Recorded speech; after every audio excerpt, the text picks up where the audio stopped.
Hello everyone, my name is Kiki and welcome to Don't Eat the Cashier. Oops, that was my taskbar. Can you see that? Yeah, you can see that. A lot of video games lately haven't been recording in full screen, so I've been having to window them. So you might occasionally see my taskbar, sorry.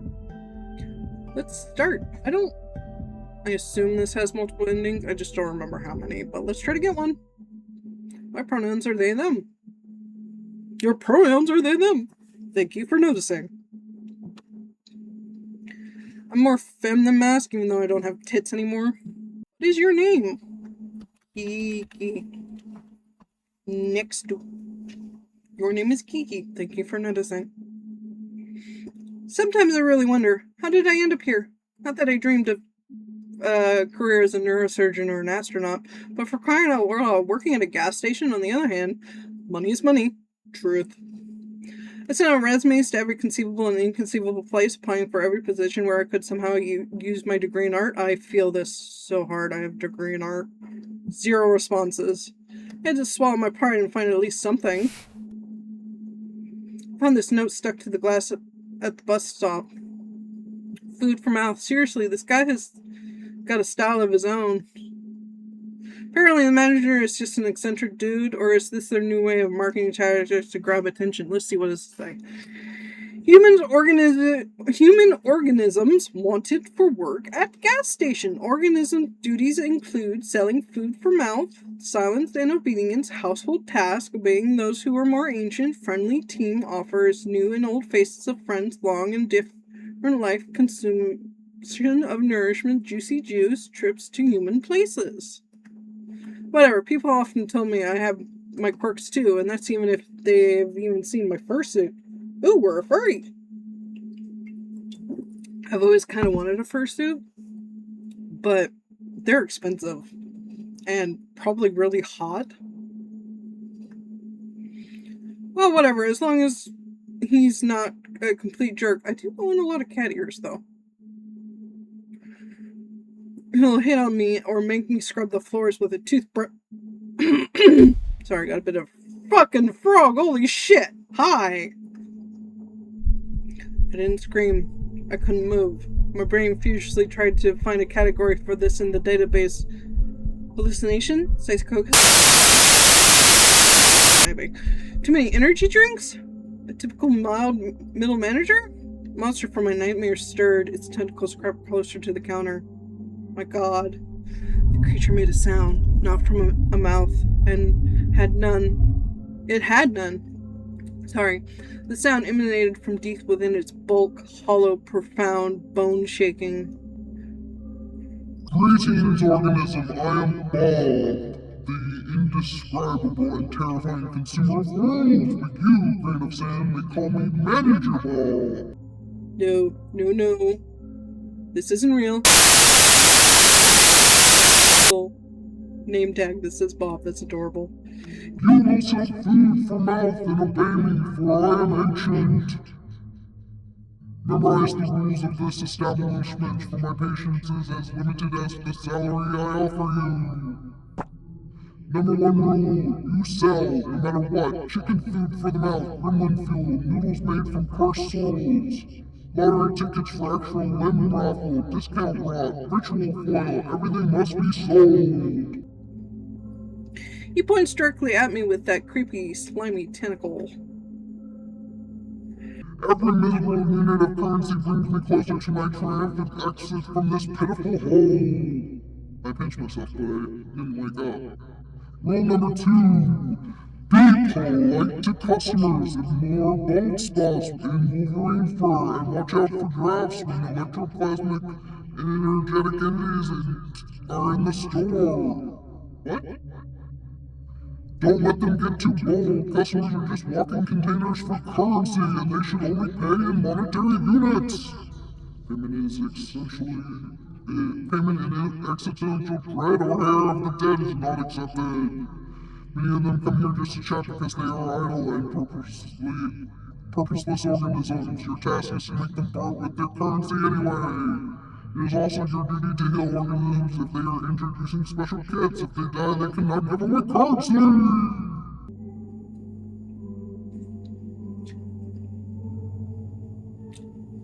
Excuse me, sir.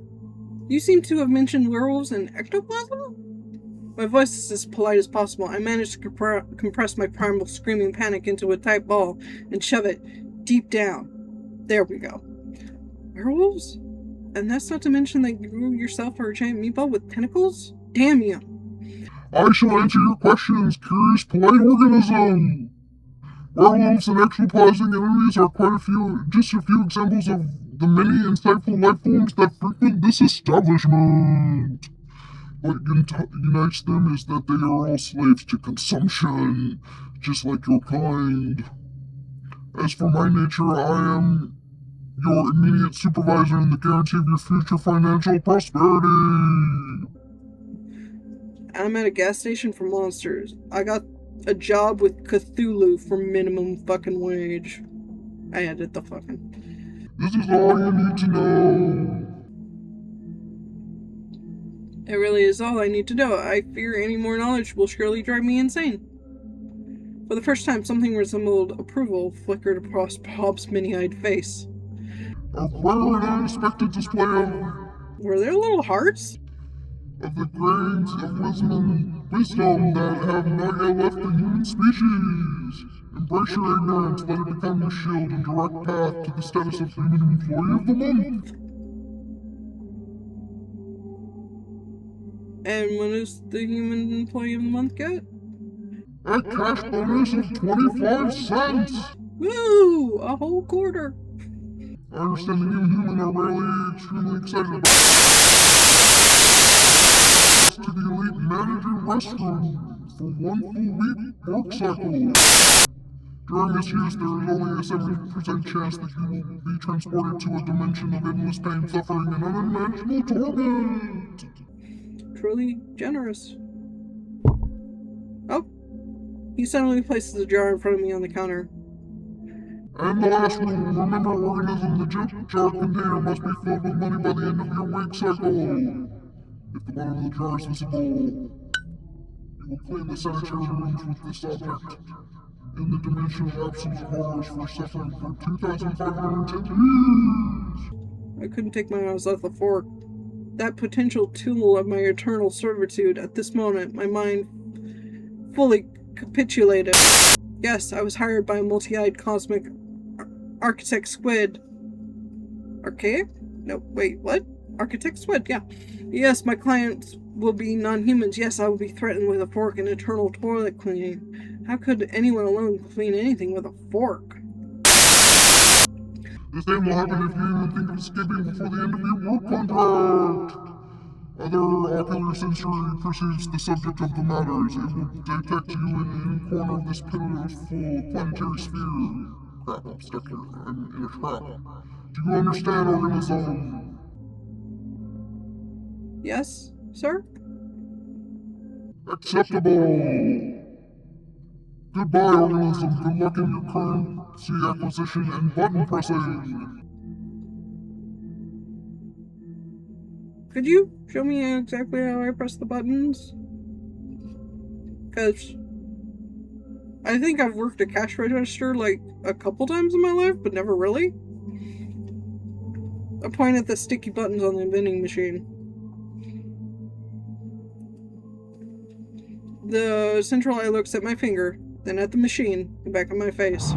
The creature sighs. The tentacle extends from his body with torturous slowness. With the drama of a pianist playing the last track note, the tip of the tentacle presses down. Click. Bob waits expectantly. Got it. Your capacity for learning is phenomenal.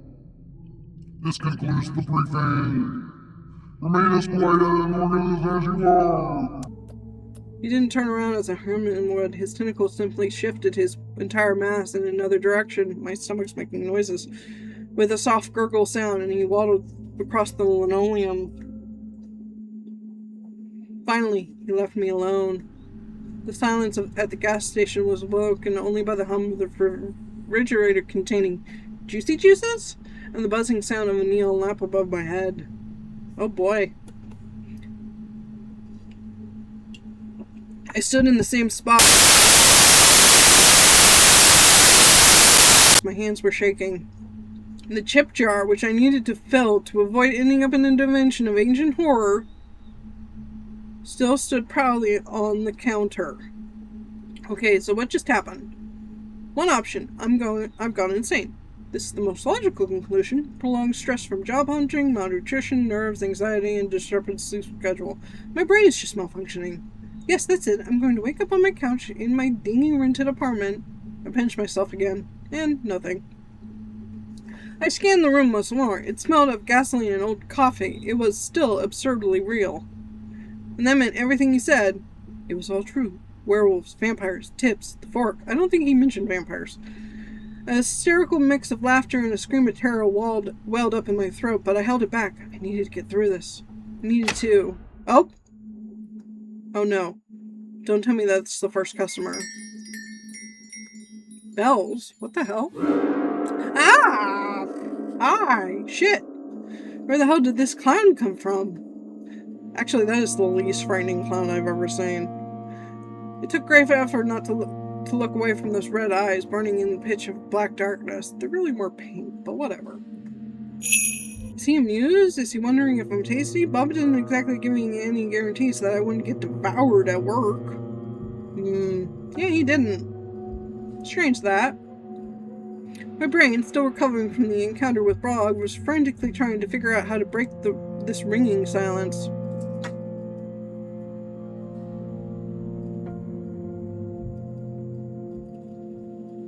Good evening, sir. What would you like to purchase? Oh, hi! Purchase. I would like to purchase your attention. Well, now we're dealing with a hot clown. I suppose it's free, wink, but only for you, sir. For me? Only for me? You spoil me. To receive such an exclusive treasure, released in a limited edition. I feel like a king, although, am I not already a king? No matter what I do now. Well, I accept this generous offer, but a deal requires balance. In exchange for your attention, you shall receive mine. Hooray! My god, another crazy person with a strange way of speaking. It seems he's in the mood for a chat.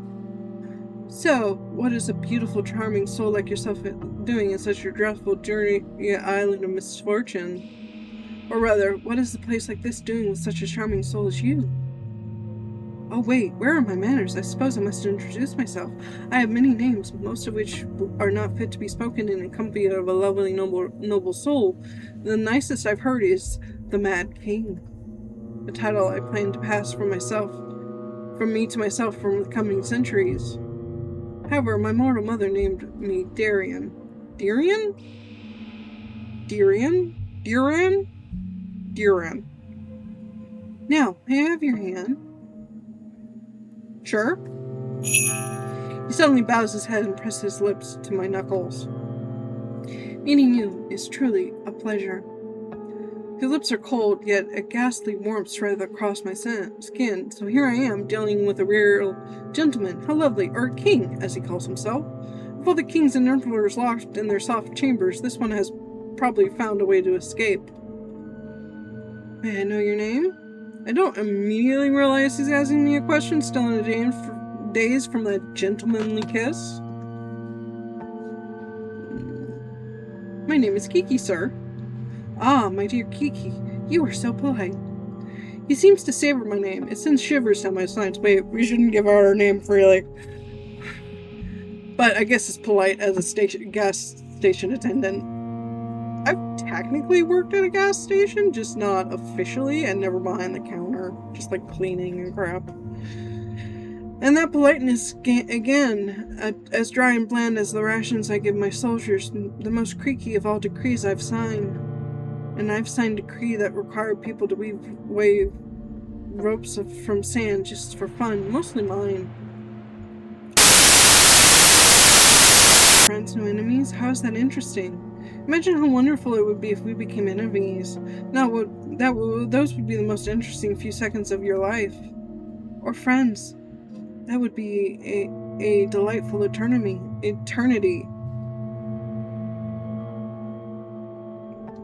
I don't know, he's hot. Or lovers wink. We've already winked before. He blinks once, twice. What a delightful little twist in her script. Did I just fluster him? My sunshine, you burn me. Such bravery to flirt with someone who can turn your bones into licorice with the snap of his fingers. Like black licorice or red licorice? I fucking love me some red licorice, but black licorice. Oh, it was my dad's favorite, but he's from the 40s, so. Oh, or was from the 40s. He's so flustered that he shifted to a more informal tone. Well. I feel like my brain is turning to jelly. Actually, it's not all that bad. Maybe I've just been spoiled by all those mangas about sinister and tragic monsters. Though the only tragic thing about this client so far is that his tragic unwillingness to buy my discount rot. So let's finally get the purpose of my visit. Finally. It's completely unknown to me. Oh, for crying out loud. There's nothing interesting in the assortment of this pathetic shack except for you, so I'm buying your time. Let's have dinner. I'm sure you must be hungry. Oh no. Allow me to create a more pleasant atmosphere for us. I'm shivering from the gust of ice and wind. He just teleported half my gas station to a radioactive dump. Or a radioactive dump to my gas station? And the jar is gone. My freaking jar!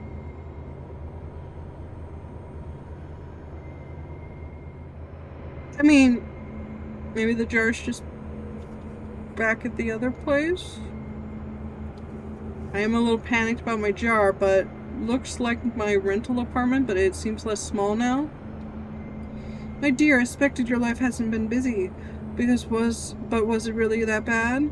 Don't worry, I won't abandon a legion distress. Just say the word and I'll relocate you to one of the incredibly cozy dwellings. I'm sure the local roaches won't mind, and together you can fully enjoy the scent of atomic decay. However, I can't go long without familiar landscapes. Already ruined lands make me melancholic because of all the fun has happened without me. Disgusting. Allow me.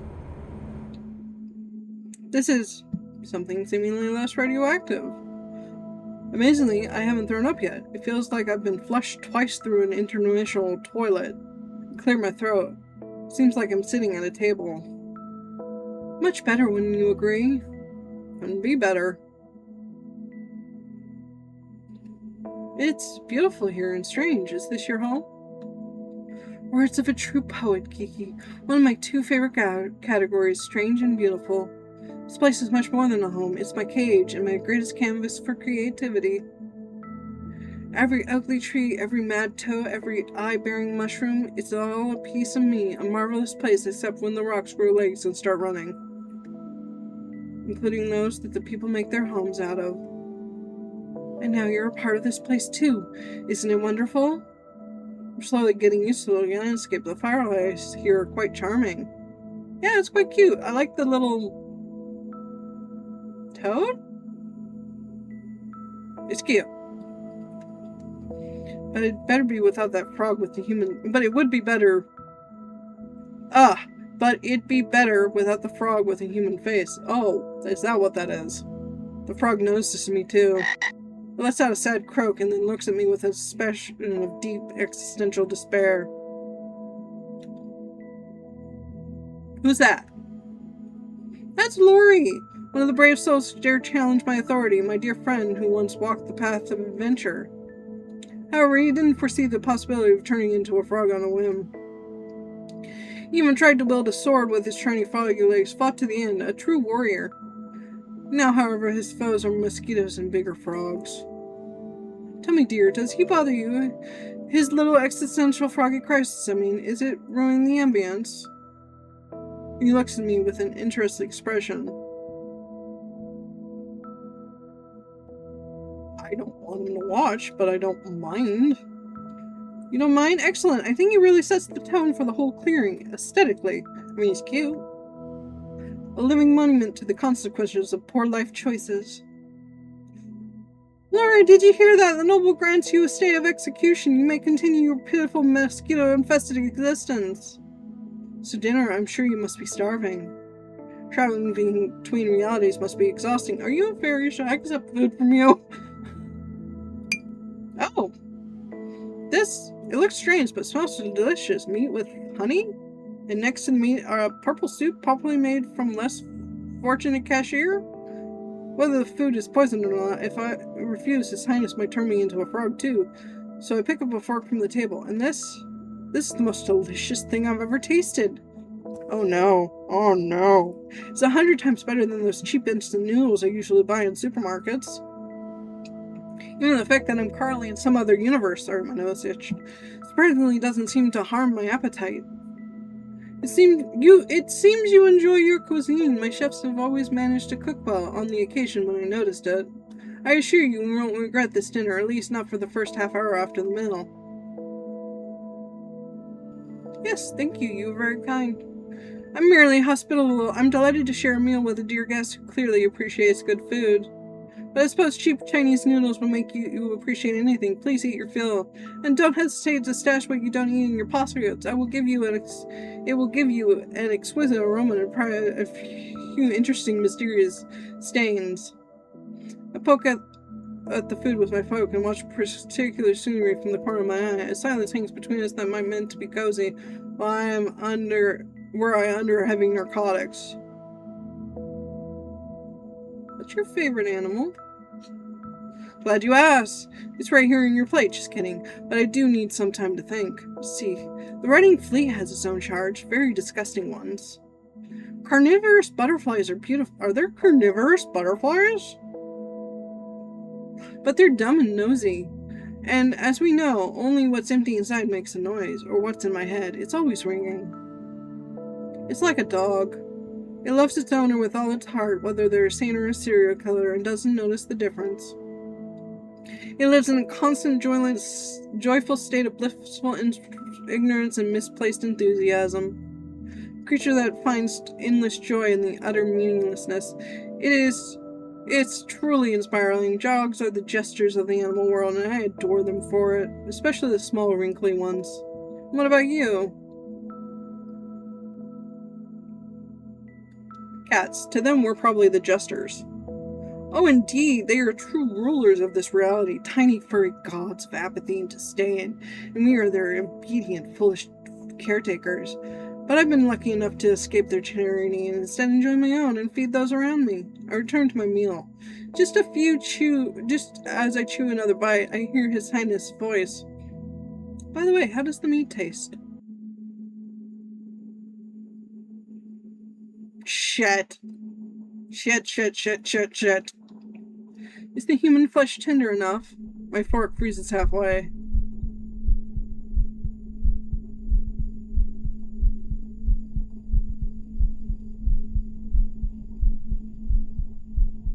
Swallow with difficulty. He might be fucking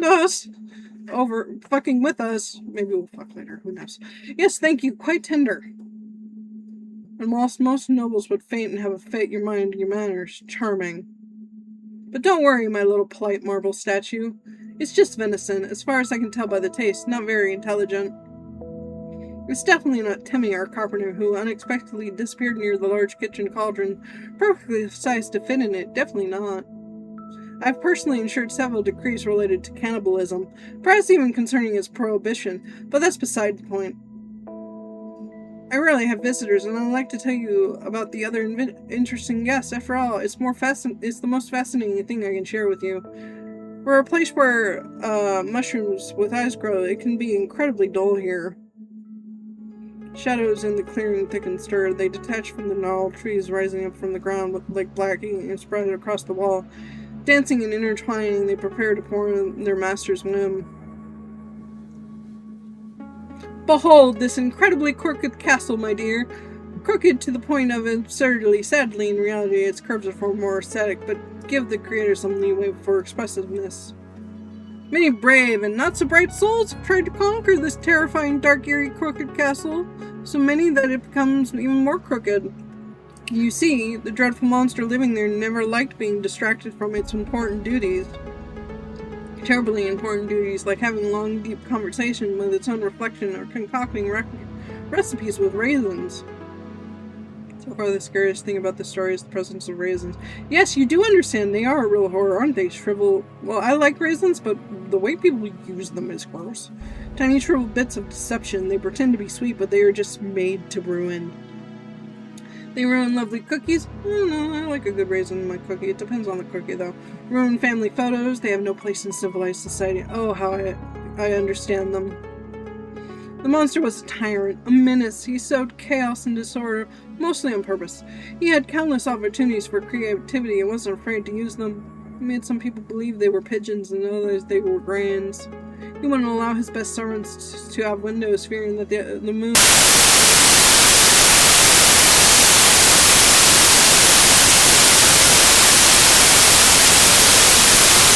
for magical gifts and giant laboratory, and promised them power if they invented a kettle that would boil everything except water. Did they eventually invent the kettle? Invented? Oh, did they? They did much more. After 11 years of failed prototypes and a few explosions and chemicals running away on their own legs, they succeeded. The kettle could boil even bright memories, but not water. Water would instantly freeze, explode, or file for divorce. I immediately rewarded them with a new invention idea, a cup with a sealed top and without a bottom. Let's see how they handled that. But I digress. Isn't that just an upside-down cup? Whatever. But behold, a ray of light in the dark kingdom. For the first hero, Sir Laurel Port and glory. He took a knee to rest briefly because the weight of his righteousness was bad for the health of his poor back. Following rumors spread by the same monster, he fought his way through the monster's loyal subjects too. By the way, where did he even find them? Most of my subjects are too busy contemplating the color of suspenders to be their suspenders or lamenting their fate. I cherish them in their imperfection. Anyway, it doesn't matter. They were probably the most restless of them. Every story needs minions. In any case, our hero descended into the Grotto of Despair, the Grotto of Tentacles. Imagine the most sinister name you can conjure. The Grotto of my parents' disappointment in me?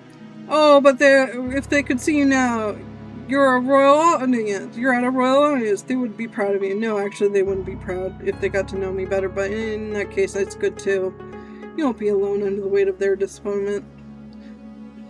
But let's not get sidetracked. In the Grotto of your parents' disappointment, our hero descended to retrieve an artifact capable of defeating the Monster King. The ring of incredible power, a bit shoddy crafted, but I assure you it looks more aesthetic in real life. However, the brave knight who did not know the incredible power of the ring lay in its 400-pound weight, its only magical property. The only incredible thing about the ring was its incredible stupidity and uselessness. The realization that he spent weeks of his life on a divinely heavy paperweight, and the sudden crushing thought he should have become a baker instead of a hero, just to get some sleep. Well, it broke this poor noble's mind. Not that the mind was ever intended for serious burdens.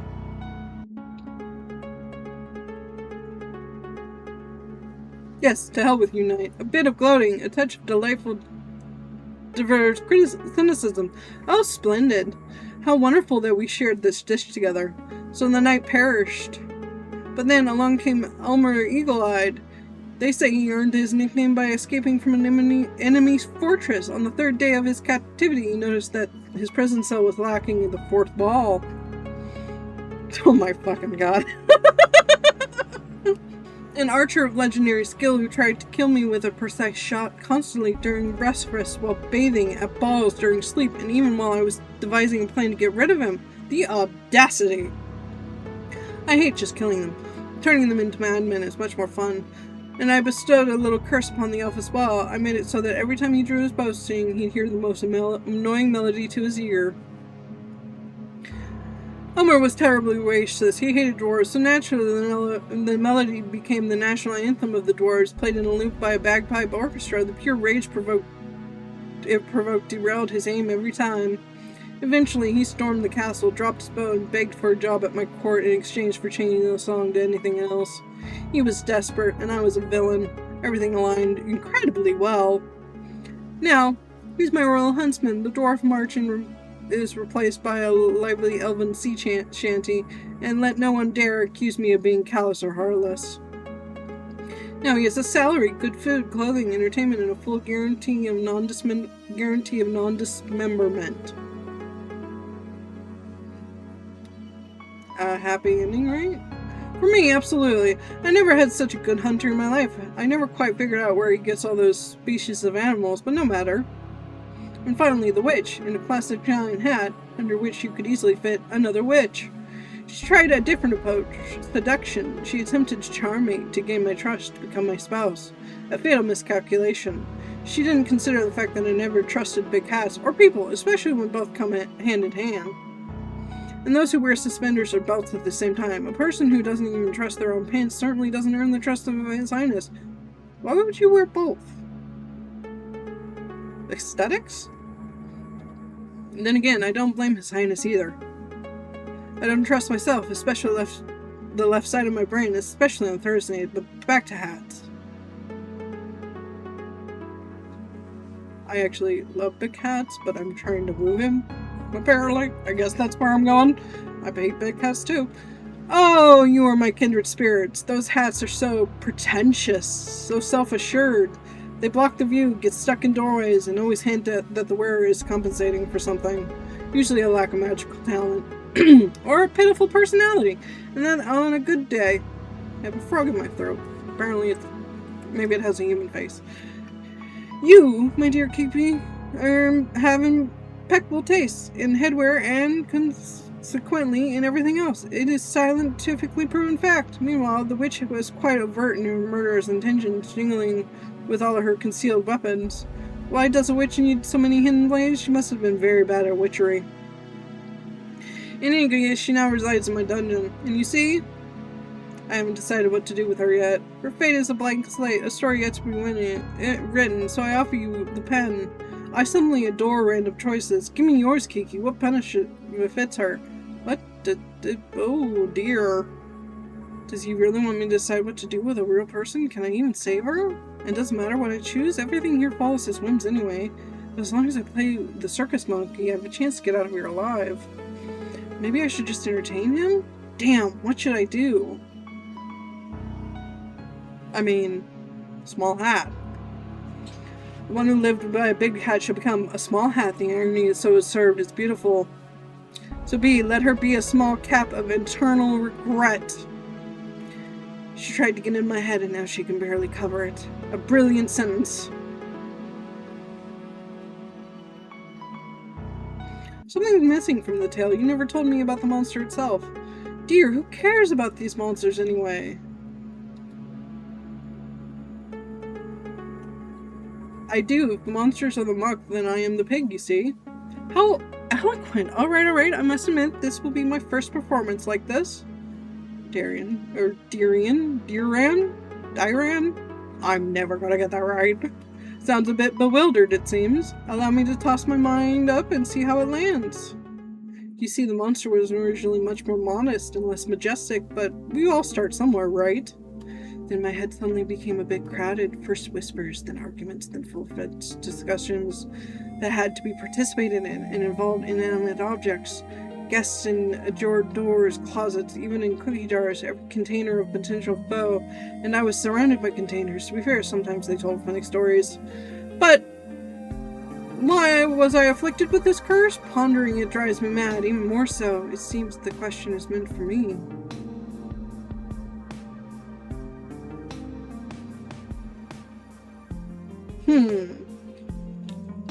Sometimes I hate choices. I love them to death, but I don't know. Does your family have something in common with the Habsburgs? Ah, my noble soul, that's so mundane, but that's exactly what happened. You've guessed it. All of it, it's all about rotten blood. Too pure, I beg your pardon. My great-grandfather issued a decree preventing death from an old aunt, and in addition, aunt believed a colony of sentient mold was living in her walls, claiming her inheritance, but I always thought that I would be spared this fate. I had to be temporarily isolated to avoid embarrassing guests at royal balls, with the young prince pointing at the noble lord saying, "Ha ha, the gnomes finally got out from under my bed." What a misfortune for the entire family, except for those in line for the throne before me. My death would have solved many problems for my family, and indeed many of my own problems too. I made a decision. We made it, to be precise. There was already a whole council of us by then. However, chaos had other plans. A god, a goddess, a cosmic clerical error. I don't know. Something ancient and terribly bored found itself a new source of entertainment. It offered me a throne, my own corner of reality room, where the fragments of my mind would become the laws of the land. No more restrictions or pants for my subjects if I wished. My subjects at first, they disagreed, but then they came to terms. Or their own mind changed to fit the new realities. And here I am. A dramatic silence ensues. Perhaps I am the first being to hear this story in the centuries of his existence. I must choose my next words carefully. So you're still in a cage? It must be rather lonely here. No cages. More like a playground with surprisingly silent infants. I don't blame them. I have the best shovel. It's no wonder I embarrass them so much. Or maybe it's because I love to create explosions. Tell me, have you ever been exploded? Oh no, don't tell me. Let it be a surprise. Do you really sympathize with someone who has dragged you into a dimension to tell you silly stories and feed you purple goo? People never cease to amaze me. Touch his hand. Following a strange impulse, I reach out to his hand resting on the table.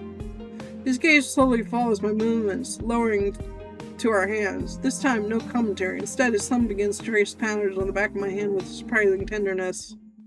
The shadow finally dissolves into nothingness. I just turned a living being into a hat, or rather, became a catalyst for it? I wonder what kind of nightmares are warranted in such case. I'm afraid royal duties await me. Our time is up. I shall send you back, Kiki. I rise from the chair. And suddenly I feel him pressed against my back. One of his hands grips me just above the crook of my elbow, while the other gently rests on my chin, tilting my head back until the ear is just capable of just a couple, geez, I can read, of centimeters from his lips. But don't think for a second thought that this is goodbye. It's merely an overture. His voice, usually so mocking and calm, now sounds eerily sinister. A cold thumb lightly strokes the line of my jaw. I tried to suppress a shiver. You were very interesting, incredibly curious guest, possibly the most curious one I've had in centuries, and I found that I don't want our acquaintance to end here. It's terribly unfair that you've learned a couple of my secrets and revealed so few of yours, isn't it? I can't tell if he's flirting or threatening. Both, perhaps? A bird trapped in a cage of bills, failures, and endless anxiety. How high could you fly once the cage opened? Your shift will end, the sun will rise, and you will want to head home, perhaps on something more elegant in a bus, maybe a carriage polished in bones. We will meet again, Kiki, very, very soon, and next time. I won't let you go so quickly. I squeeze my eyes shut. The light is blinding even with my eyes closed, so unusual after this darkness. The jar is full of money. It was all worth it. Greetings, organism. How is your work progressing? I see the first transaction was successful, acceptable. This still doesn't save you from the threat of cleaning sanitary facilities, but is a wonderful starting point for your entire tiny life. Even more than successful, the client tried to fill the entire station with money, probably due to the extreme extraction for you, organism. Unfortunately, the terms of intergalactic treaty do not allow such action. Step 16, the amount set for the council are approximately that number. Were disintegrated to my great regret. To my regret as well. So, a mad god from another world likes me. In some sense, that's probably worse than not being liked at all. We're going well, sir. Excellent. Maintain that level of productivity. You may be rewarded with an additional 5-minute feeding break if you find food. Rejoice in my generosity. Continue working. I am experiencing a positive emotional reaction. I am proud of you, and I will even be prouder if you acquire even more currency. Your tactic of a polite organism is clearly paying off. Goodbye, Mr. Manager. My mind departs from you and the organic form follows. He slaps across the floor to his office. As soon as Bob's rhythmic, wet slaps fade away, a deep silence descends on the station. One moment I'm in a surreal forest dining on purple goo with a mad god. A god who liked me so much that he offered me a ride back to his world in a carriage made of bones. Next moment, I'm being praised by a multi-eyed tentacle monster. Maybe these are all just my deathbed hallucinations. I'm going insane. Some part of me enjoys these mad adventures. I'm an adrenaline junkie. Disgusting. Now I have to deal with that too. In the midst of my contemplation, terrifying sounds emit from my boss's office. Unfair bills, unacceptable large numbers! Of course, what else could upset him so much if not that? Steps. Another visitor. This one just has to come through the door for a change. He seems unwell. I hope he doesn't knock over my shelves of shampoo with jojoba oil and delicate lilies on his way. Oh my. He's not just unwell, he looks like hell. Literally, all the skin on the left side of his left side is torn off from the jaw to his temple. I swallow nervously. What kind of meat grinder has this guy been through? He looks like someone who could rip me apart if he doesn't like what he hears. I need to be careful if I don't want to become the next victim. House life, sir? Fucking awesome, like a fairy tale. Thanks for asking. He would dramatically light a cigarette and stare into the void right now, but it seems he doesn't have the strength for that anymore, but clearly he wants to. I do too, even considering I don't smoke. That's right, kids, don't smoke. This profession is going to drive me crazy one day. Words clearly come to him with great difficulty, which is probably not surprising for a man without a half face. He clears his throat, but that doesn't help much. I need blood. He tried to smile. It would be charming if he still had all the necessary muscles for that. Now it will haunt my nightmares, among other things. The client pauses again briefly to clear his throat. Let me see what we have. Yeah, good choice, Sunshine. Step to storage. Just in case. He suddenly leans forward, boring into me with his remaining eye. Go and find some goddamn blood. Go and find the damn blood. A strange pressure builds on my head. The edge of my versions blur, and unyielding command blossoms in the center of my mind. I don't know why, but I feel an incredibly urge to find blood right now. So, vampire? I'm thinking vampire. My client is covered in blood, but still hungry. Maybe he fought with something inedible? Or is it his own? I found myself in the storage room as a tangled labyrinth of shelves reaching up to the ceiling, stuffed with boxes, crates, and mysterious cans. In the corner, something rustled and snorted suspiciously. So where would the blood be? I need to think fast. He's not going to wait forever. Right now, I'm at the beginning of this crazy place. Food for mouth? These signs are driving me insane. I really hope my manager will eventually learn English properly. I'm surrounded by pure madness of anxious packing, and even in front of the department interesting, there's some baby food for cyborgs piled up. I'm frantically trying to decipher the crooked inscriptions. In front of me are sections with food for mouth. Infused nutritional flows? Here and into shelves of drinks next to Coca-Cola are bottles labeled liquid roulette and primordial broth, now with nucleotides. Cans are labeled barp seed vodka Soloknikov? That's not what that said. I'd love to meet the person who came up with these names. I checked each shelf, pushing aside each can of essence of shits and giggles, but nothing resembling blood. The closest thing to liquid hemoglobin is a giant wooden container. It smells worse than it looks. I go back. I hear knocking. It's the dry, rhythmic tacking of knuckles on a laminated countertop. It's not loud, but persistent and full of irritation. In front of me are sections with food for mouth. Food afraid of heat? In the coldest corner of the store, a large freezer chest and refrigerators with glass doors are covered in frost. Next to the frozen pieces are gremlin cryo capsules, and among the buckets of ice cream you find flavors like minty titanium and liquid family. Oh my god, a huge freeze chamber. Matter of lesser life forms, rare parts of human organisms, products of animal fauna exploding with Food pieces. What the fuck? I don't know. Matter of lesser life forms? Bingo, there's animal blood here. Perhaps it's not a good idea. Okay.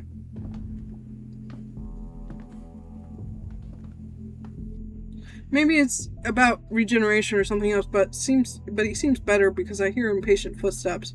Great, now he's fidgeting. He can't sit still anymore. This isn't just impatience, it's anxiety. I really don't like where the anxiety could lead him. I need to hurry. I see the section of formaldehyde and horror, glass jars filled with murky liquids on the shelf where exhibits float. I try not to think about the container holding a name tag that reads Kevin. Yeah, sure, Kevin. I don't understand why, but this blood looks profoundly sad. It probably tastes sadder than it appears. He abruptly lifts his head as I approach. He could have hurried up. He grumbles, but his tones reveal that he feels relief. The search could have taken longer. Now hand over the damn blood. Having drained the jar with Kevin, he pulls away from his lips. A strange expression crosses his face. Frowning, he peers at the label. Well, you're just this poor, sad bastard, Kevin. I've never drank anything more pathetic in my life, and believe me, I once devoured a low-level office worker. The guy, dreamed his whole life of being useful to someone, but in the end, he turned out to be as useful as my snack. So did his dream come true? Looks like it. So, I've drunk the blood of a virgin for the first time in my life. Honestly, it tastes worse than the usual stuff. I don't get why all those old timers are obsessed with it.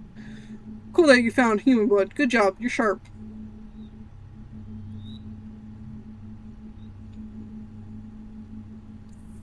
Feel free to ask. He gives me a crooked smile from his newly restored rogue-like face. I'm going to wash my dirty face. Don't get bored. Well, he's not here. I have a perfect opportunity to wipe away the bloodstains. I'm just scrubbing the floor of blood on my first day of work. An interesting story for Reddit. A wonderful tale. I'm doing just fine. Nobody's eaten me. Aww, what a cutie. He's looking so much fresher with the second half of his face, although his expression seems to resemble that of a constipated owl. I'll just stand here for a while, okay? Just take a little break. Besides, there's nobody here with you right now. And just so you know, if you try to contact the werewolves, I'll take your head and crush it like a walnut. I'm David, by the way, a vampire, as you may have well guessed. But then, what an really interesting way to start an acquaintance, especially that part about the walnut. Nice to meet you, Kiki. Okay, Kiki. I knew a Kiki once. They used to trade kidneys in Venice Beach. They were good at one until they got packed up. He's trying to provoke me, deliberately sharing dirty details from his life to see how comfortable I get. I suppose I'm also selling kidneys now. Yes, exactly 10 categories. Catalog? Do you seriously have a catalog? He leans forward, generally intrigued, peering into the catalog. Gremlin kidneys? Isn't that a delicacy? Why does it say both delicacy and fuel and animal venom? Because it's a universal product? Want some? I do. Looks like I found my best customer today. Now I have a vampire here. He's regenerating. Wonderful. The main thing is not to accidentally burn out something weird. I need to be friendly. Are you sure you're a vampire and not a chupacabra? They drink blood too. What the hell kind of question is that? What's wrong with you? You seriously don't know the difference between the vampire and a chupacabra? Chupacabras are mindless animals that run on 4 legs. They scare farmers in Texas. They eat ghosts. I don't know. They bark. They stink. I stink too, but that's because it's dirt from the battlefield. There's a difference. He says that with the look of a professor. And they definitely can't talk. Do I have 4 legs fur? Maybe a damn goat in my mouth? Or did I run in on 4 legs with a goat in my mouth? No? You know why? Because you're not a chupacabra? Run on the money, motherfucker. I'm not a chupacabra. I think what bothers him most is that the chupacabra is small. He clearly wants to be a big, cool creature. Alright, you're not a chupacabra. Yeah, glad we finally cleared that up. I think I won't tell him that I still have some lingering doubts. David slightly grimaces as his hand moves. Damn mutts. Probably not all the wounds have healed completely. And does being a vampire doctor fall under my duties? I think Bob said it was mandatory. Let me help. He looks at me skeptically. The offer of help is probably so foreign and unexpected to him that it leaves him momentarily dumbfounded. You what? You want to play nurse? A flicker of confusion is replaced by something more intense. It's just a couple of scratches and a little piece of ass that will grow back in his own. It's fine. You mentioned werewolves. It's probably just not a scratch. Let me help, okay? I give him a chance to save face. Now we're treating him not because he's a wimp, but because he survived an epic battle, a direct blow to his ego. The guy immediately starts puffing up with pride. His eyes light up. Aha, I hope I didn't catch rabies. Sider remains silent about how he's probably already pretty rabid. That wasn't the sentence. 4 against 1 in a narrow alley, you know. There's a myth about werewolves being damn noble, unlike us bloodsuckers. Well, that's a load of crap. One of them was hiding in a trash can, ready to jump out at me. My heart would have definitely stopped dead if it even still beat. It would have just ripped apart from a freaking heart attack. I'm afraid I'll never be able to take out the trash again without fearing for my life. Judging by the distant look, he's plagued by flashbacks of what he's been through. David awkwardly moves his injured arm. Alright, and over the first aid kit. I'm sure this won't be the last pack I'll have to take down. There are too many stray dogs around these days. Damn you, go ahead. Get out your band-aids with Dr. Chocula or whatever you're selling. Ooh la la. David sheds his jacket, shirt, and t-shirt, then settles onto the squeaky stool next to the counter. He's about to face a serious trial, staying in a vulnerable position for a few minutes. For some reason, cruel fate has made him crawl-proof. He certainly looks like he just went through the blender. I don't see bullet scars, I just see slash scars, but whatever. Judging by those bullet scars, he has quite an interesting past. Or maybe he was attacked by werewolf cowboys with guns. Most likely the former. By the way, I didn't know that corpses have doctors too. I thought the only doctor available to me is the coroner. I'm rummaging through the necromancy kit that was sitting under the counter. It's a Halloween military-style box with a faded label reading Kit for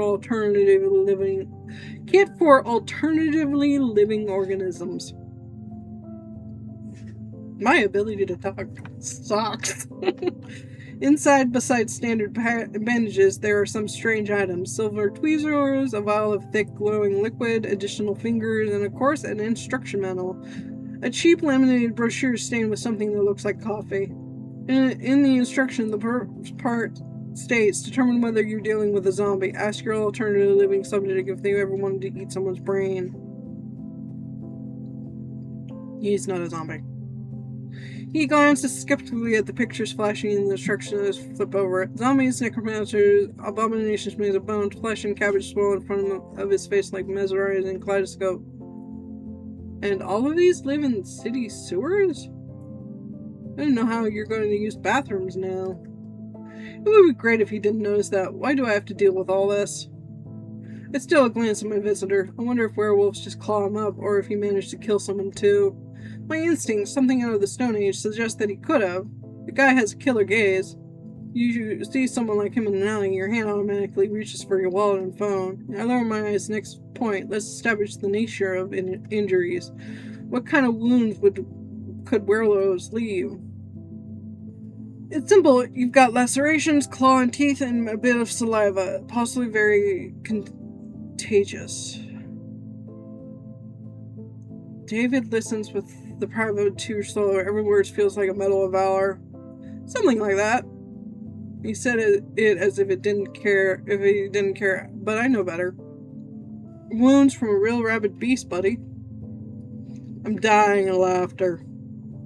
He chuckles happily while trying to hide a glimmer of pride behind David is no longer just a wounded sucker. He's a true gladiator, having survived a battle with rabid beasts. Absolutely epic. I read through the medication I need to grab. The regenerating extract for alternative living form. Now all that's also left is supply of stuff. I did my finger. Suddenly grabs my hand.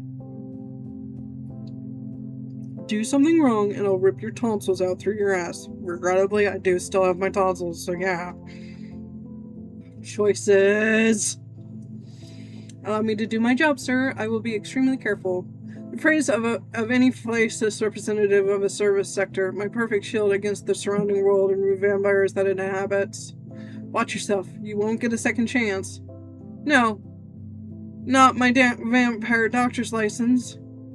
I apply the black glue to the wound. A puff of steam rises from the room and the air starts to smell like something is frying. It's probably but David remains calm. Not a single complaint, which is surprising. I hope it's not from your squid manager. Well, we all hope that, buddy. More goo. My hand jerks accidentally, and a generous dollar goo blasts right in the center of the room. The hissing grows louder as smoke thickens. David grits his teeth. The tough guy is helpless. He can't tell the sends. I finish up. Surprisingly, the wounds really are healing. The scars won't beautify this man. Why are you doing all this? The question is asked in an astonishing, seriously tone. He's driving me crazy, even more than that clown from earlier, it seems. I just want to help? Why? David is confused. If in his system of belief, action always equals benefit, I'm throwing a wrench into this flawless, long-running mechanism. I can't watch someone suffer? Wow, God bless your noble heart. He shifts awkwardly. Clearly he's uncomfortable and unaccustomed to being the object of compassion, so he immediately hides behind yet another sarcastic comment. But what can I do? I feel sorry for a little kitten on the street. Sometimes I even feel sorry for especially large, nasty, troublesome kittens. Must be tough living with someone like that, huh? I bet you have 40 cats living in your apartment and all of them are strays. He raised me like an open book. It's amazing that he can even read it all. Most of the time, help isn't altruistic.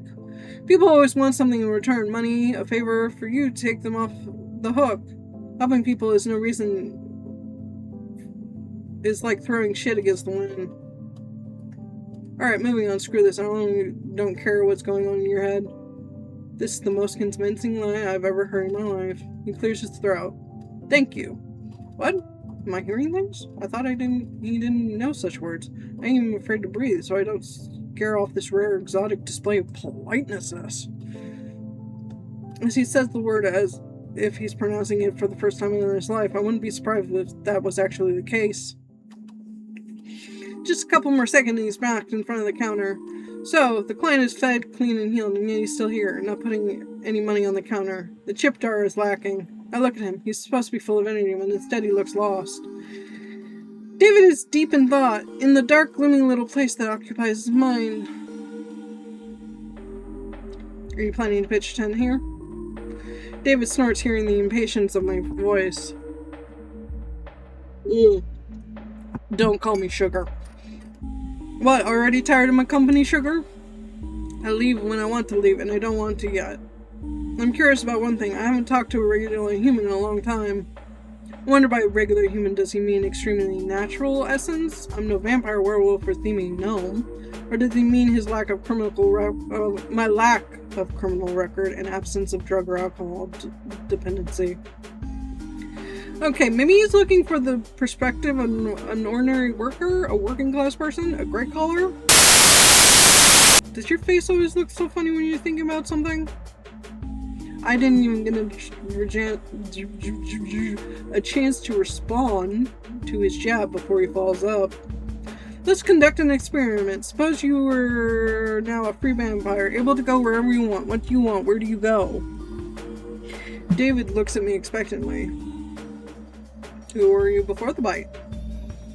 He opens his mouth, ready to tell me off or mention something about butts again, but he stops himself. Probably that his thank you sealed our fragile friendship.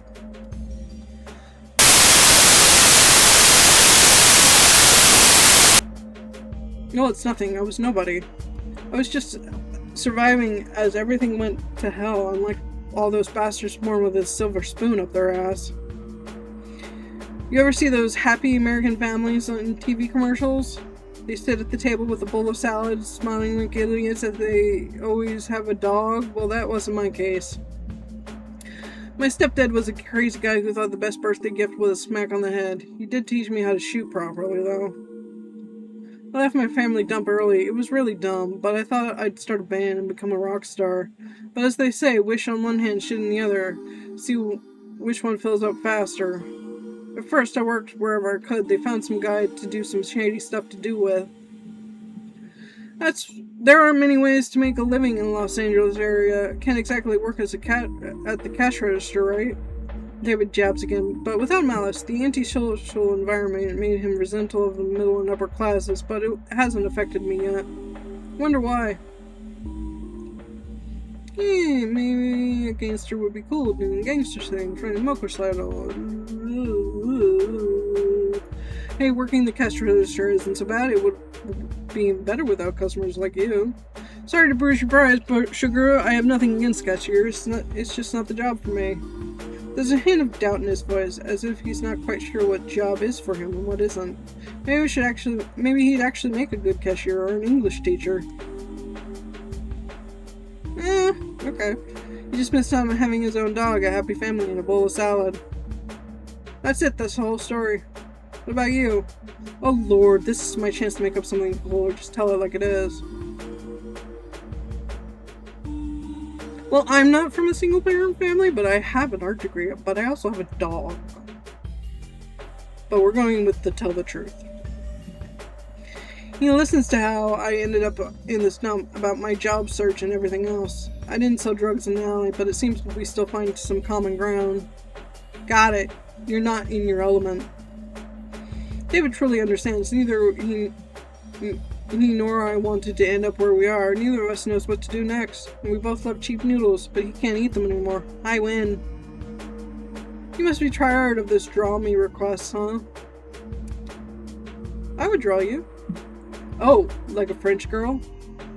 He tries to look nonchalant, but his eyes shows he's interested. Go ahead, I love beautiful doodles. He said the word doodles with such a strange tenderness that it sounds more like a compliment than an insult. So I pick up a pencil.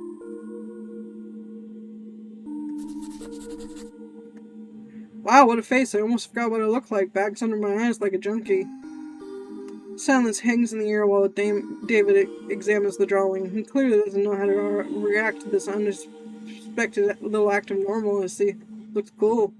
The last words are spoken in a barely audible, almost reverent whisper, unlike anything I've ever heard from him before.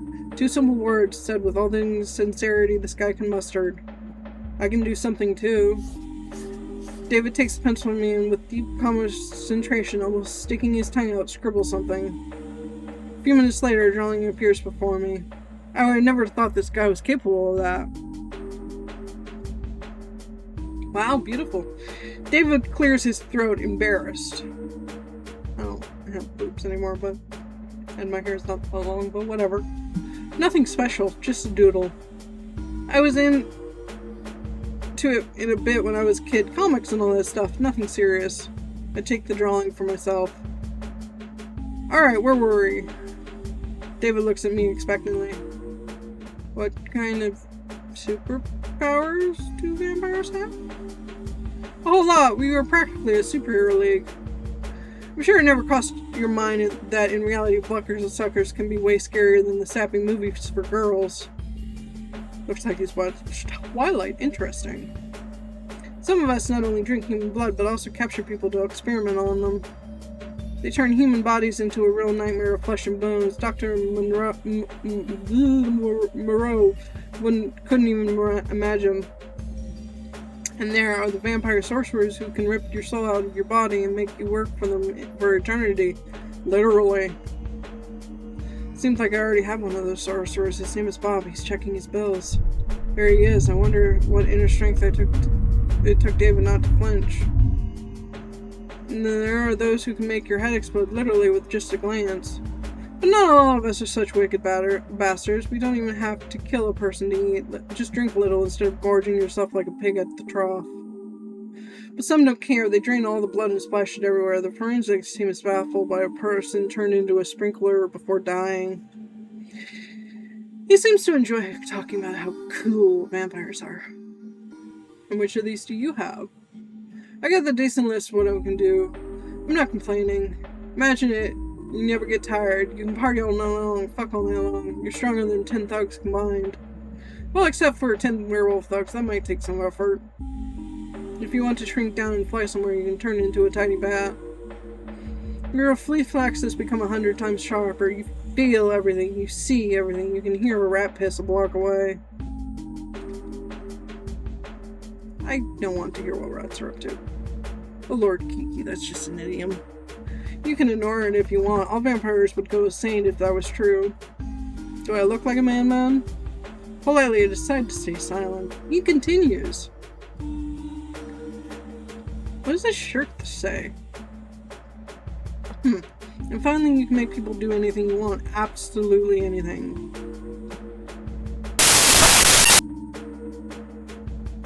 I'm sure that last one is due to your vampirism, not just because they're scared to beat them up. David lets out a sharp, raspy laugh. That says laugh. You're right. Most law-abiding citizens avoid me by 100 miles. It's a working strategy in most cases, but sometimes you need a subtle approach, you know? The word subtle from this guy sounds almost comical. It's one thing to scare someone shiftless. They give in to just avoid being harmed. And another, when they act with full confidence, it's what they want. They don't even realize they're just vampire pawns now. Yeah, I think I get it. He pulled that trick on me too. David smiled, but this time it's a smile of strange. These are the words of someone stuck in a web of artificial connections and ash-related threats. Fear and supernatural compulsion are the best foundations for a strong friendship.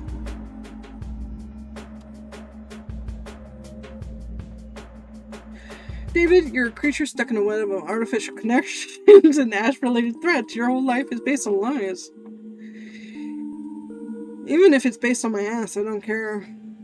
If you're a bloodsucker, you live like this in no other way. It's a snake pick. You won't make true friends. Vampires don't live in one big, beautiful home like in Twilight. They're like cowboys in the Wild West, constantly cutting and shooting each other and all blowing up houses. David mentioned Twilight again. Oh my god. I, for the record, fucking hate Twilight. Don't think I'm whining. It's actually great. It keeps you on your toes. You get used to it once you adjust. I'd rather live in a big vampire house than happiness, love, and harmony. This world doesn't run on love. He shakes his head ruefully. That doesn't happen. Nope, no vampire dormitories. David says this emphatically. It's how people usually talk when they're trying to convince themselves. I'm sure deep down he dreams of a happy vampire home. He seems to enjoy talking about how cool vampires are. Can vampires open beer cans with their mind? Oh, sure they can, but they can't drink the beer afterward. When I was just recently turned about 2 years ago, I tried to eat spaghetti, not the smartest decision. What happened? I threw up farther than I could see, puking out blood and meatballs. Some left graffiti and a bit of pasta on the wall. The guy who cleaned it up probably thought the whole spaghetti monster exploded in the alley. Giving up human food for a small price for immortality. Exactly, drinking blood is great. I could do it my whole life. I mean, I will be doing it my whole life forever. He pretends to be happy living without spaghetti. I haven't seen so much pain in someone else for a long time. You can still order food delivery, by the way. Just this time, eat the delivery guy. He seems to enjoy talking about how cool. Back to the questions. Why did you watch Twilight? I have no idea what you're talking about. I don't watch emo crap. I hold a dramatic pause. David looks like a cornered animal. He stares at the floor, then the ceiling, anywhere but at me. Finally, he lets out a loud sigh, filled with disappointment and embarrassment. Fine, damn it already. I've watched everything. All Twilight movies, watched The Lost Boys, Interview with an Vampire, Blade.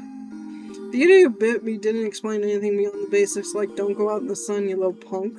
I thought maybe those stupid movies had a clue, you know, hidden all that silly romance and melodrama. Most of it turned out to be bullshit. I read legends, search for info online. As you can imagine, all supernatural beings trying not to give themselves away, but sometimes you can still stumble upon bits and pieces. Or crazies. One or the other. Why not both? My favorite, by the way, was From Dusk Till Dawn. Too bad vampires don't explode in real life. You still haven't told me if you sparkle like Edward Cullen in the sun. He takes a deep, ragged breath.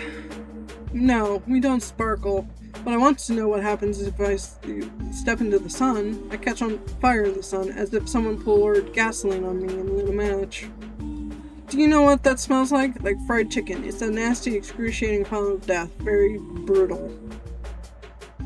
Shake your head terribly. However, let me ask you one more thing.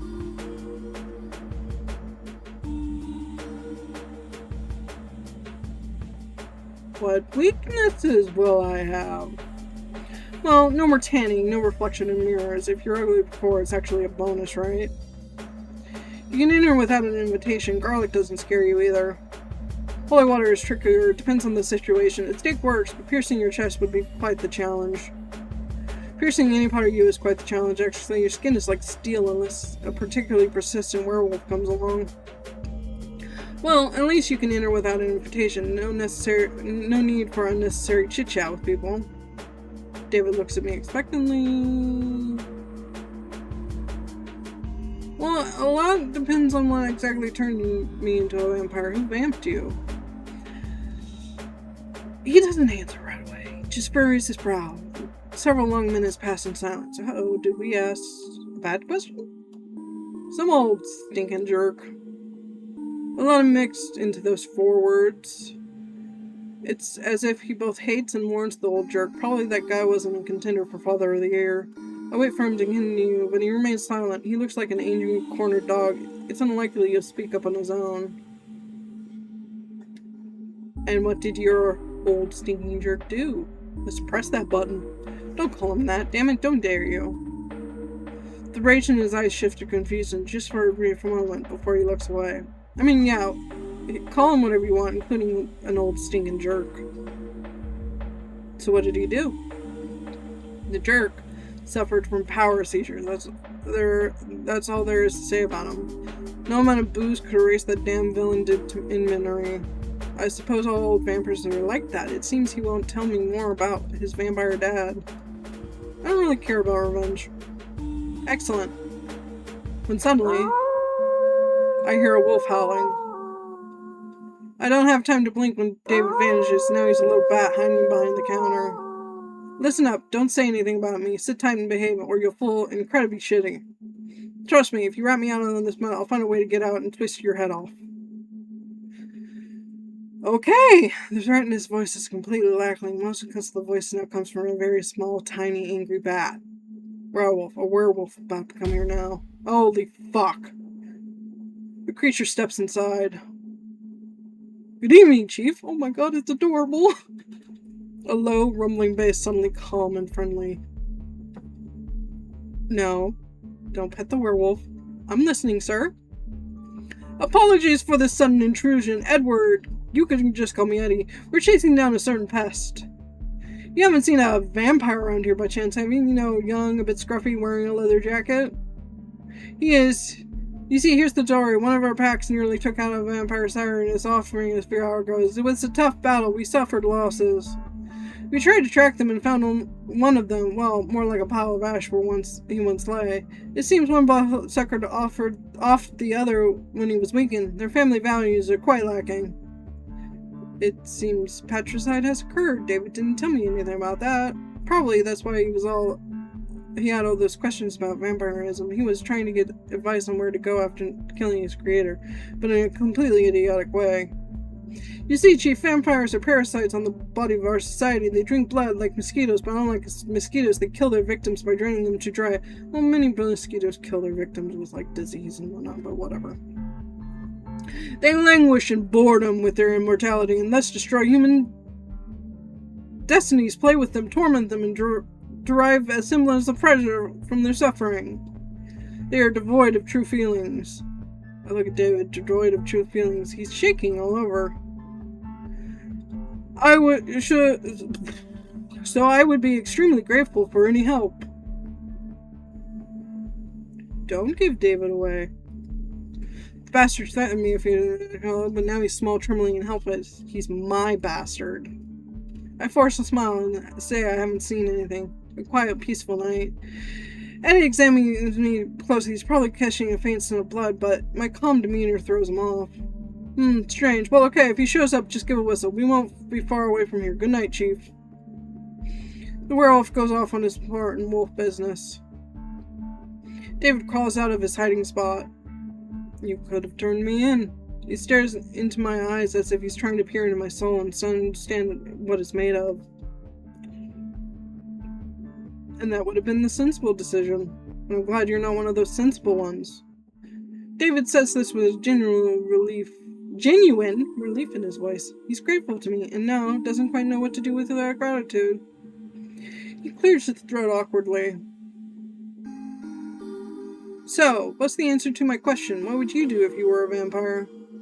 His gaze reminds me a lot of Fighting Dog. Without a masker, he's restless and can't find his place. What an advisor he picked. May the Lord help him. You can learn so many things, read so many books, even play the saxophone. I've touched something deeply personal. His lack of education, his unrealized dream. It's dangerous territory. Perhaps before me stands a great unrealized astrophysicist on the next Mozart. Saxophone? Seriously? Want to play blues? David laughs, but the laughs are quickly phased. I reminded him that he can now become whoever he wants, break free of the usual tough guy routine. Okay, I'll think about it. Just forget the saxophones. Always wanted to learn the guitar. Hooray! Rock vampires! Huzzah! Here, take it for buying a saxophone. David's about to turn around and leave when suddenly he stops. He pulls a crumpled piece of paper from his pocket, scribbles a number on it, and leaves it on the table next to my hand. But just as I reach for it, his hand covers mine, pressing the table. His skin feels cold, rough from barely visible scars and blisters. Like this grave-like chill sharply contrasts with the warmth of my own hand. I feel like slight tingle, like static electricity. Call me if you need a ride from work. I've got a couple ideas for what you could do before dawn. See ya. David said goodbye and leaves. The gas station sinks into absolute silence. Well, that was quite an interesting encounter. We got tips! I really could have turned him in, but I didn't want to. For someone obsessed with ass-related threats, surprisingly, his hands are quite skilled. Now, now I also have a date invitation from a guy who wanted to make me his dinner half an hour ago. I don't know what's worse, this or the offer to go home in the bone carriage, though something tells me that if I accept, I might not return home at all. I survived another visitor. It seems I'm almost starting to get used to this job. Whipping off the stinky residue, hoping it was just spilled soda from the counter, I suddenly hear a crunch of gravel outside. Oops! Oh, hello! This is definitely not another vampire. The stranger leans against the counter, trying to look casual, but the way his tail twitches portrays this nervous tension. Hi. He clears his throat. Hello, sunshine. My name is Victor. Are your parents pirates by any chance?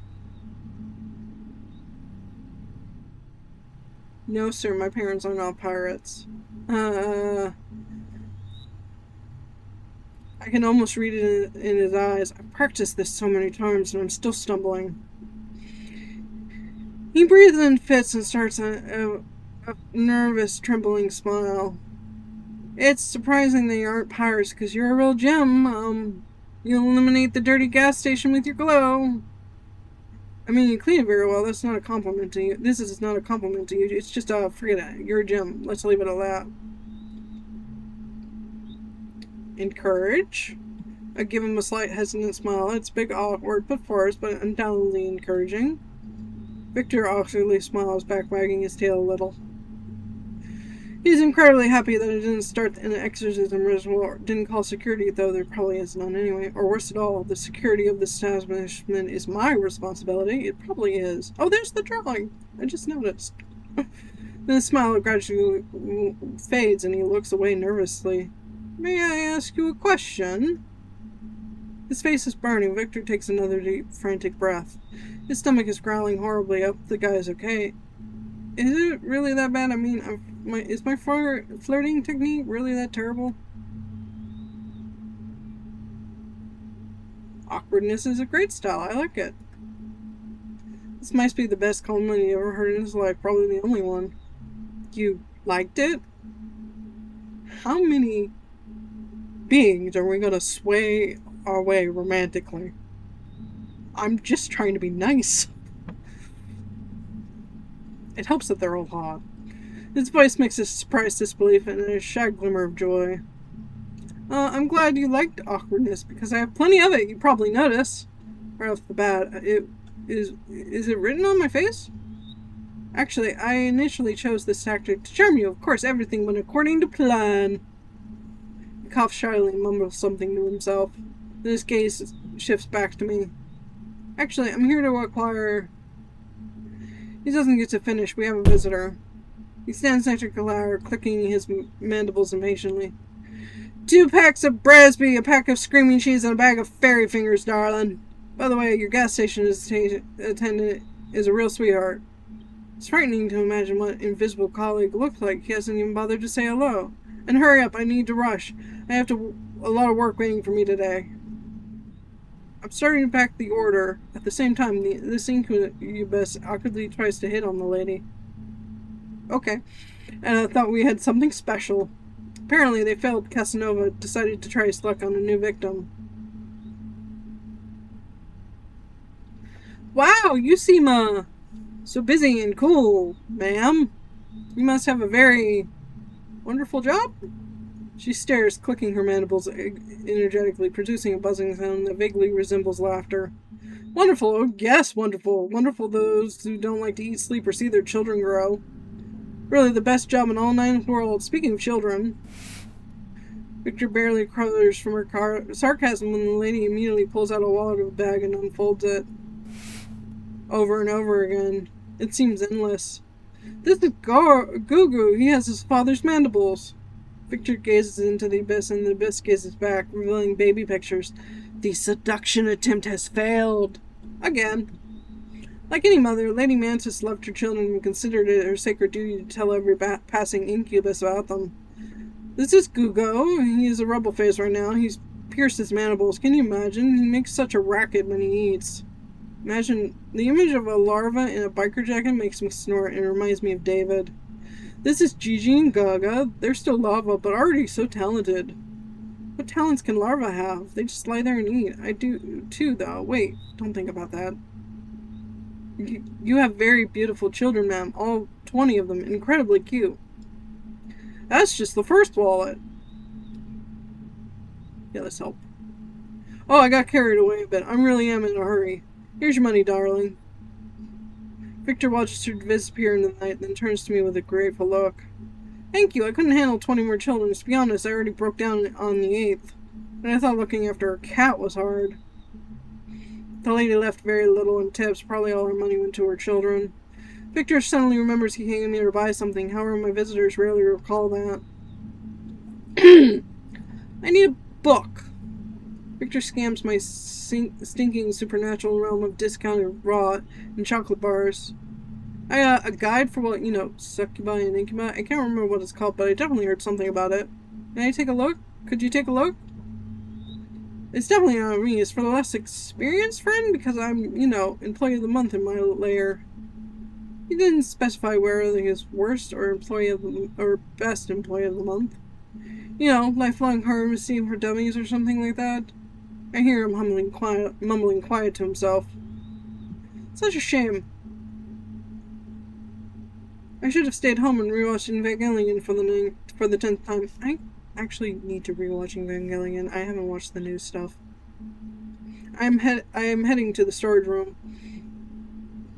Just a few hours before I was rushing around here looking for blood for a very hungry monster, now all of these files and tentacles seem less ominous.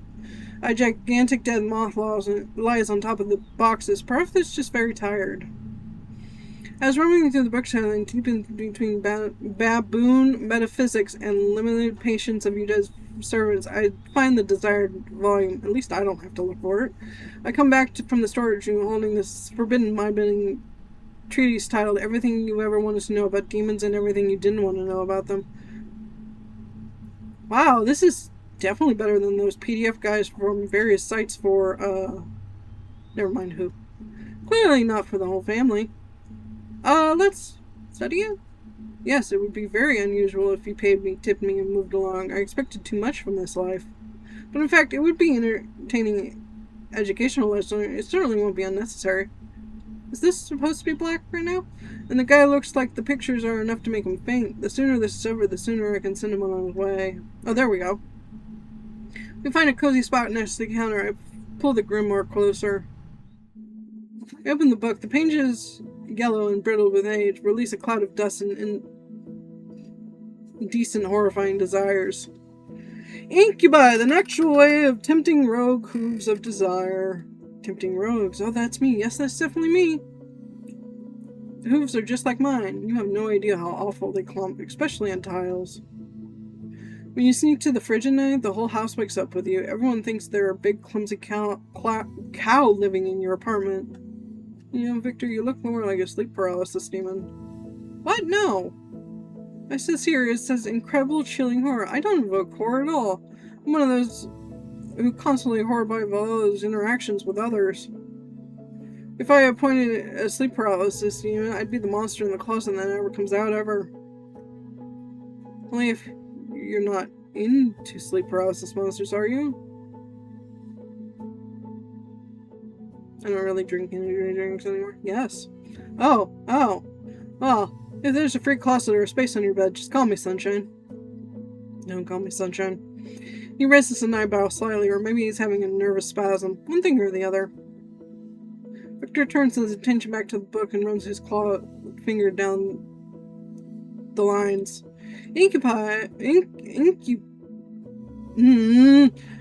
Appreciators of the vibrant hues of the soul. They draw power not from blood or life force, but from the pure, potent energy of mortal emotions. And although a refined banquet of positive emotions is superb ambrosia, what a fancy word, a practitioner can also sustain themselves on a more coarse, fickle energies of negative, despair, horror, humiliation, provided a quick, albeit unpleasant rush of power. It's no wonder that now, after an argument with someone in the comments, I feel like I've eaten a few raisins. Frog in my throat. Ribbit.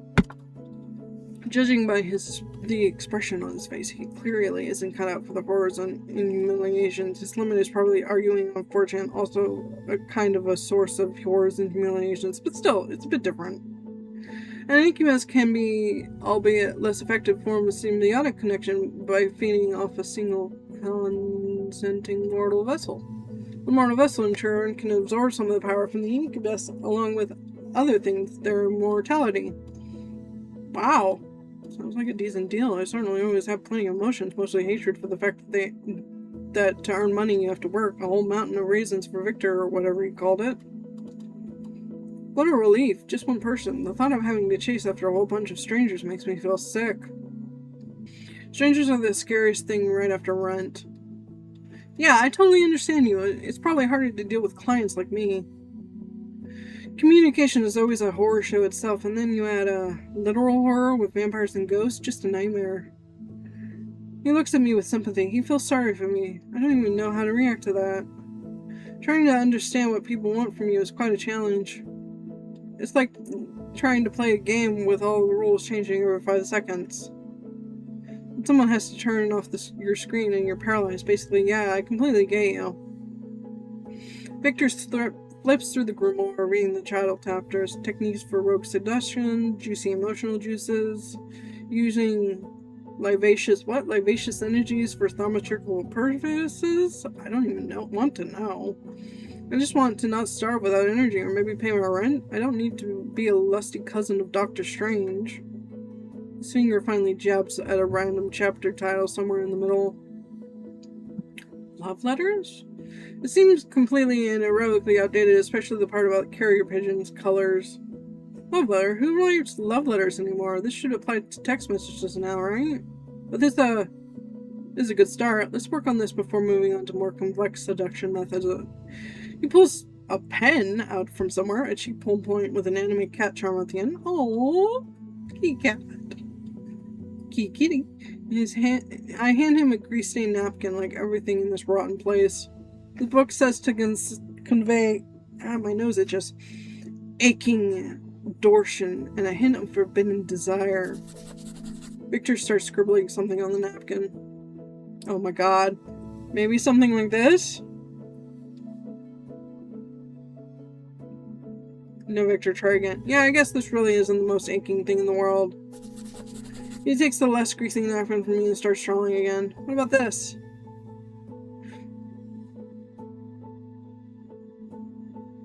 Oh my god, that's so adorable. Will you marry me? And a funny kitten, wonderful little pain-filled tear is like the cherry on top. Victor's mind is now a blue screen of death. This probably means the picture turned out well, right? With a trembling hand, he takes the drawing for himself. If my client gets a heart attack, Bob will probably kill me. Victor continues to flip through the book. Recognizing the desires of the vessel, he scans the first lines of text. It's all about observing subtle hints, interpreting bodily language, and engaging in candid conversations to uncover the special nature of mortal carnal desires. He glances at me. What does the vessel Kiki want?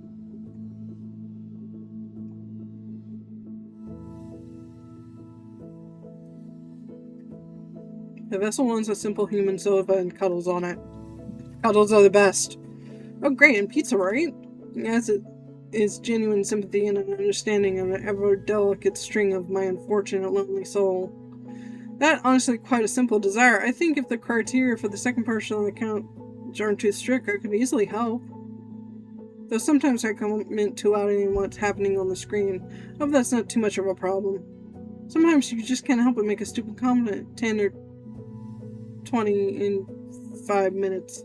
Oh boy. Especially when you know some facts about the movie. We continue to study this villainous seduction manual. The art of verbal seduction and slippery flattery. To his surprise, Victor finds no mention of the fact that pirate compliments work on living people. We examine the first paragraph where words are labeled as keys to the treasure chest of the heart, and flattery is described as a powerful aphrodisiac for the ego. It's all very dramatic, but the main idea is quite simple. Say nice things, don't say unpleasant things. This is definitely outdated. If I tell someone their eyes are double gateway to that word, I'll definitely get sprayed with pepper. And this, good lord, when I kiss you I tremble like paralyzed beggar. How is that even supposed to work? No, that's too much even for me. Victor clears his throat. His gaze flies over me, trying to latch onto something particularly attractive about my appearance. You have very elegant ear shape. No, you. Do I? Thank you. They're very nimble now. But there's no instruction for when someone compliments you back. Probably don't blush, and that's something I didn't manage. He takes a deep breath, gathering his courage for another compliment. Actually, you seem so calm and collected. You remain polite no matter what. Patient. That's an incredibly rare phenomenon. I just don't want to get murdered. Especially in a place like this. You have to be incredibly strong to stay so cool under pressure.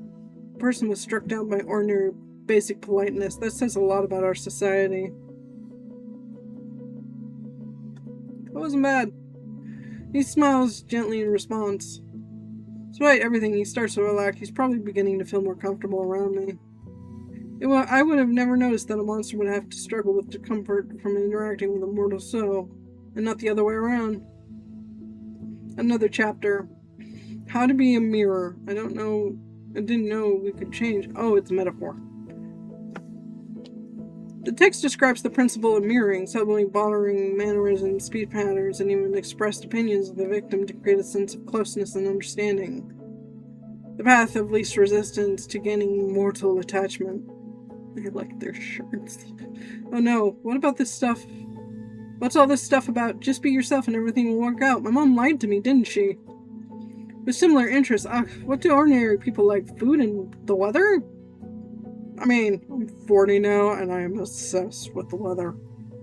Definitely not anime and Dark Souls. Well, I don't like Dark Souls, but I like anime. Discussing the brilliant soundtrack of Silent Hill with people is a bad idea, that's for sure. Discuss it with me, I love it. Actually, practice. Alright, practice. The book says that practice is the key to success. Victor lifts his gaze to me. Play along with me, please. Like we just met. We did just meet. Beautiful mortal soul, I have appeared to you in half dreams so many times, but I finally decided to find you in reality. I won't let you go so easily again. Even though words weren't the most arrogant, there's something supernatural about them. I still begin to feel a pull. The shiver runs down my spine. Come on, you don't have to pretend to get close to someone or make friends. I'd love to talk about the Silent Hill soundtrack. Victor carefully created seductive expression shatters into pieces. His eyes widen. He blinks several times. His gaze ignites with pure delight. You really want to talk about I can never say his last name. Industrial soundscapes? And how they create an all-encompassing sense of psychological horror that reflects the protagonist's inner turmoil? Because, I mean, to use a trip-hop element of the Silent Hill 3 soundtrack is criminally underrated criminally. Yes, mortal, your interest in such esoteric melodies is quite intriguing. He chuckles softly. But you're right, pretending is very exhausting. You can never truly be close to someone if you're always pretending. Though, I don't really need to do that. I just need juicy, sweet emotions. Well, who am I kidding? I'm the most pathetic incubus in the world. I need more than just that. He's flipping through the treaties a bit longer before letting out a sigh. His stomach growls again. It seems he can use an emotional snack. I think we covered all the important stuff. I suppose it's time to wrap things up. He starts to raise from the floor. Hey, how did it happen that no one explained anything to you? Even I had a briefing, a 2-minute one. I tell you, but promise you won't laugh? I promise? Relief washes over his face. Yes, wonderful. I accidentally sold my soul on the darknet. He holds a dramatic pause. Go on. Fuck, what an idiot I was. I dropped out of college back then because of constant stress, moved into a tiny dome, and barely left my apartment. I was scraping by with some freelance work. I talked well sometimes. The chat is very anonymous folks from 4chan, people without names, gender, or age. And then I stumbled upon a stupid ad. What did I have to lose? Definitely not a demon 7566 in the chat offered me a chance to escape loneliness, and later I turned into this creature. He told me he did it for laughs. He left no instructions, just wrote "get good" in the chat and deleted all contacts. He was curious to see if I could handle it. His chance to escape loneliness turned out to be putting me in an incredible, deadly situation. He lifted his eyes to me. The memory is fresh wound for him. Before I can even respond, he jumps up from the floor. But I've already wasted enough of your time! He clumps his way to the counter. Well, to be honest, I didn't really understand much. The chapters are so strange. He lets out a quiet chuckle. But you know what? It was great. I haven't had this much fun in a while. I think I even ate properly. Finally, positive energy. I mean, thanks for the lunch. I'm not sure if I need to pay for that too, but I'll leave some money just in case. His tail twitches awkwardly. I haven't really interacted with people since college killed my will to live. Felt strange not to feel like an idiot around someone. Thank you very much. Oh shit, my chip jar is full. He tosses some money into the jar and takes a deep breath and adds, maybe someday we could, hang out together, not as a lesson, just play some silly games like friends. Wiggle eyebrows. A date? His tail starts wagging wildly, knocking over 3 bags of chips, a can of soda, and a bottle of Gloomy D. I'm in, of course, I'm ready. He struggles to rein in the flow of enthusiasm and takes a frantic breath. See you then. Goodbye. Bye, Kiki. Good luck with your trip. It's nice to meet you. The gas station returned to silence, broken only by the hum of refrigerators and my own 2 loud thoughts. So a crazy god, a vampire thug, and a shy incubus walk into a gas station. Sounds like the start of a really bad joke. My life is a joke now. Just great. I just wanted to pay my bills. I didn't sign up for interdimensional quarrels and therapy sessions for the undead. But, on the other hand, I wasn't eaten. I wasn't turned into a piece of furniture, and by the standards of this night, that's a resounding success. I casually glance at the door to Bob's office. There's a low guttural humming like a giant disgruntled computer tower was working inside. The clock on the wall indicated it was the end of my shift. With a heavy sigh of relief, I began closing up the place. Finally, I walked to the front door, inserted the key to the lock, and was about to turn it when suddenly... Organism! I jumped in place, nearly dropping everything. Organism, your performance has exceeded all my algorithmic predictions by 47.3%. You are not just an organism, you are an efficient, flawless machine of generating currency. I am feeling an emotion your kindness ensures as managerial pride. If you keep up your good work, the possibility of receiving a 25% bonus will become not just hypothetical, but quite real.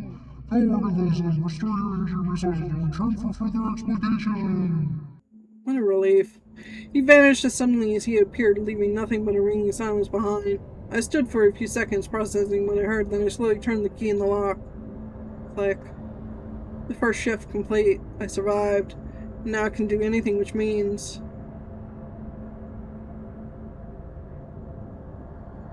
Oh! Who did we like more? We're gonna call Victor. Victor promised to come faster than the wind. True to his word, when his car pulls up in the parking lot, he nearly knocks over a trash bin. My bad! It's an old, well-maintained car, clearly inherited from his grandfather. Inside, it's warm and smells nice. This apartment is exactly as it mattered. A bit cluttered, but cozy. And soon, I get humiliated by the very first boss. Victor sitting next to me laughs. It's not that you're bad at this, as you say. It's just that I'm a nerd with a whole lot of free time. His finger glides effortlessly over the buttons. I feel at ease. For the first time in a long time, no fear, no tension. Just two people playing video games. That gnome is everywhere. Rest your head on his shoulder. He freezes for a second, then a blush reveals on his violet cheeks. He coughs softly, but doesn't pull away. Instead, he gently leads his head up towards mine.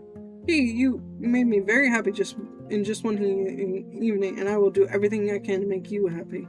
I close my eyes, listening and clicking the buttons. An incubus partner. My partner is an incubus, and he's better at Souls-like games than I am.